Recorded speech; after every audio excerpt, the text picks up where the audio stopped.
السلام عليكم البنات، كي دايرين؟ لاباس عليكم؟ صحيحه لاباس؟ نتمنى تكونوا بخير وعلى خير وباحوال طيبه ان شاء الله. اليوم نشارك معكم واحد الشلاضه بالعدس، شي حاجه اللي رائعه رائعه، تجي المذاق ديالها بنين بزاف. وسهله التحضير ورخيصه في المكونات. بسم الله على بركه الله. بالنسبه للمكونات عندي هنايا العدس اللي سلقته مع شويه الملحه والبزار وورقه الناموسه، خليته حتى تسلق مزيان. ما حاولوا ما تسلقوش بزاف باش ما يتحلش. تنصفيه. بالنسبه لهاد الماء هذا ديالو تنحتفظ به في الثلاجه، تنصايب به صوبه ولا شي حريره وتنخليوه حتى تيقطر مزيان، خاصو ينشف من الماء.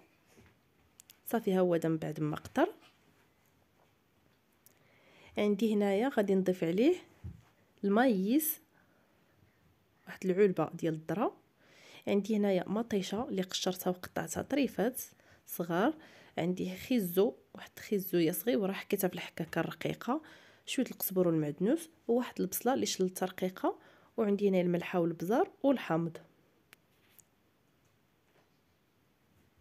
يمكن لكم تضيفوا على هاد الخضر هادو والعدس واحد العلبه ديال الطون ديال الزيت. صراحه راه تيجي المذاق ديالو رائع في هاد الشلاضه هادي، تيعطي المذاق زوين.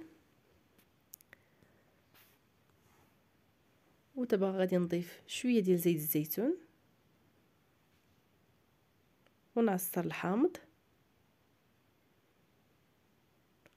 وتنخلط العناصر كاملهم مزيان.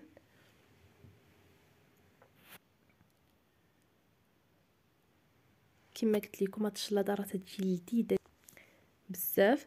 نتمنى الاقتراح ديال اليوم يكون نال الاعجاب ديالكم. ما بقى لي الا نقول لكم الى اللقاء، الى فيديو اخر ان شاء الله. بسلام عليكم.